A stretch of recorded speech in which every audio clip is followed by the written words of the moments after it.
خو په تیرو شلو کلو کې افغانستان په نړۍ کې د مخدره موادو اول نمبر تولیدونکی شو او اوس موږ بیا هغه کښت صفر ته راټیټ کړی. د افغانستان عواید چې موږ راټولوو د افغانستان له بینکونو نه د باندې نه وځي، بلکې د بینکونو له لارې د موږ مامورینو ته معاشات ورکول کیږي. دا خو د بهترین شفافیت نتیجه ده. موږ په ټول افغانستان کې سیاسي بندي نه لرو. دا بهترین پرمختګ د بشر د حقوقو په برخه کې. د موږ په وطن کې که په تیرو 11 میاشتو کې کومه بد امني رامنځته سوي، دا د هغو داعشانو له لاسه رامنځته شوله چې موږ په جوزجان کې محاصره کړو. د کابل د هغه وخت حکومت او د هغو ملاتړو هغه داعشان په هلیکاپټرو کې کابل ته نقل کړو. په دې افغانستان کې 50 هیوادونه وو، امریکا وه، ناټو وو. آیا هغوی د امنیت راوستی و؟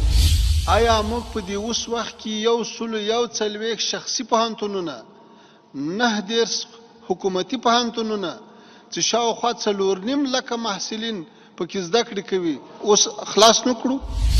دغه اصلاحات چې موږ په کومو امکاناتو راوستي دي، آیا تیر رژیم کې دا اصلاحات وو؟ آیا فساد 100% نه و؟ موږ صفر ته راټیټ نه کړو؟ نن په هغو کسانو چې 10 کاله په موږ باندې بمبار کړی د مو په کوروي چاپی والی د مو ټولو ته عفو اعلان کړ. نو آیا که پرون د پنشیر وزیر و، نن هم زه د پنشیر وزیر لرم، بیا اول نه را سره مدي. پرون بدخشانی وزیر و، نن هم په کابینه کې بدخشانی وزیر سته. پرون د فاریاب وزیر و، نن هم سته.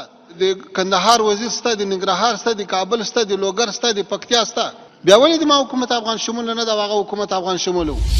نن د ما سرمایه هم کنګل شوی ده، په ما بندیزونه هم لګول شوي دي او لمانه کارم غواړي. ټول دنیا ته مخې خلاصه کړې ده، ټول دنیا ته د مثبت تعامل پیشنهاد کړی ده. تاسې تعامل سره وکړو. بس د افغانان هم بشر ده، ډېر وځورېدل او له هېواده مهاجر سو، در بدره سو. نن یو فرصت راغلی ده، ټول افغانانو خپل کور کې آبادیږي، راسئ همکاري ورسره وکړو.